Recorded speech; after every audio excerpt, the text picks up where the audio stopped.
So Dragon Ball Super Superhero is out in theaters now, and I kind of wanted to discuss this movie and kind of talk about what makes it different from everything we've seen before inside the Dragon Ball universe. Now, if you're a fan of the Dragon Ball franchise like I am, you start to notice a few things start to come up over and over again. What's cool about Dragon Ball Super Superhero is that it's so self-aware about its own tropes, its own characters, and even the fandom itself. Now, if you've grown up with Dragon Ball even just a little bit, you know at least the major parts of the story.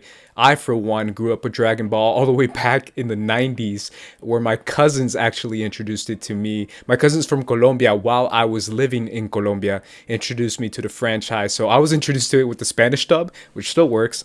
But either way, to me, this goes all the way back. So I remember growing up with this franchise. Right off the bat, the film sets the scene by creating callbacks to old sagas that are fan favorites among many people, like the Android Saga, the Cell Saga, and even the Red Ribbon Army from all the way back to the original Dragon Ball. So that kind of sets the scene for kind of where the film is going to go when it comes to this love letter that the film is delivering to the franchise itself and to the fans who really appreciate these sagas quite a bit. What really sets the movie apart is its main character. So Goku and Vegeta are off planet. What now when a big bad arises? The answer is it's up to our Namekian boy himself, Piccolo, to take charge and to kind of assemble the team around Earth to defend Earth from whatever big bad is up now. And I thought that was like the coolest thing in this movie. The fact that Piccolo is the main character in the entire film. It's his POV and it's his strategy with dealing with this new bad guy.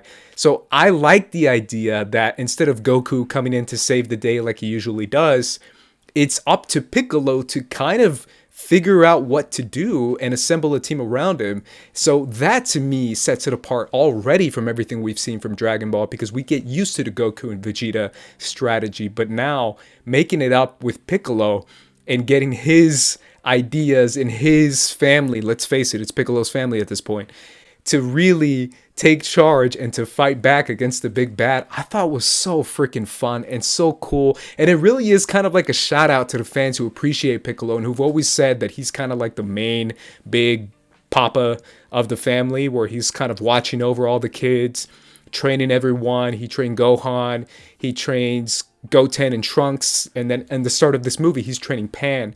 So it really kind of sets the scene as far as like, this is kind of like a cool shout out to all the Piccolo fans out there who have been calling and begging for more Piccolo shine. Another major part of the movie is Gohan, who, as everyone knows, if you watch the Cell Saga as it was airing, that scene with Gohan going Super Saiyan 2 was like groundbreaking. Everyone was freaking out. Everyone was saying, oh crap, we're so used to Goku like winning the day and beating everyone in front of him, but when it's Gohan who takes over and when it's Gohan who lands the killing blow on Cell, we were kind of like shook to our cores and being like, oh damn, if Gohan wanted to, Gohan could beat everybody. He could be the strongest one by far.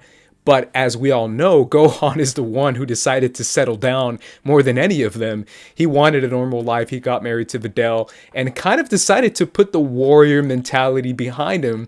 So this film teases at that quite a bit and pokes fun at it. The idea of Gohan kind of settling down. And it's Piccolo who's kind of encouraging Gohan to be like, come on, man, you could be the strongest one there is. Don't you remember like way back in the day when I trained you and way back in the day when you fought Cell? Those little callbacks between Piccolo and Gohan, and the final callback at the end, which I might get to in spoilers, is just so iconic because you remember those moments in Dragon Ball Z and in Dragon Ball where it's Gohan and Piccolo who kind of deliver this kind of father and son relationship that everyone was kind of joking around on Dragon Ball Twitter when they talked about how Piccolo is the actual father of Gohan.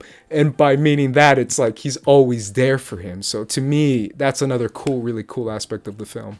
Speaking of Piccolo and Gohan, all right, I gotta get into spoilers, guys. I'm sorry. But the final fight with Piccolo and Gohan going at Cell Max, was so fun. It was so cool because again, it calls back to Piccolo training Gohan, to Piccolo saving Gohan's life. Remember that? Back when he was facing Vegeta and Vegeta first came to Earth?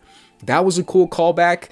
And obviously at the very end, tears in your eyes when Gohan lands the killing blow on Cell Max and he chooses to do the Super Beam Cannon just like his Papa Piccolo does. That to me was such a cool callback because again, it's a love letter to Piccolo, it's a love letter to Gohan, it's a love letter to fans who really do appreciate these side characters as much as they appreciate Goku and Vegeta. So that final moment plus Goten, Trunks, Pan all kind of coming in at the very end kind of, you know, got me reminiscing, got me kind of teary-eyed, you know, because Piccolo really is the father of the family, watching over all these little Z fighters and all these little Saiyans, while Goku and Vegeta are usually off-world training with freaking gods of destruction. So I thought that Piccolo getting his time to shine and inspiring the young fighters was probably the best part of the whole movie. Either way, I highly recommend this movie. I think it's a blast. It's literally one of the biggest love letters to Dragon Ball fans there is when it comes to films.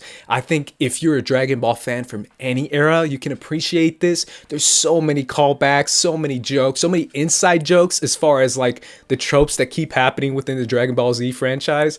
So if you are a Dragon Ball fan, you're going to appreciate the crap out of this movie. So I highly, highly recommend it.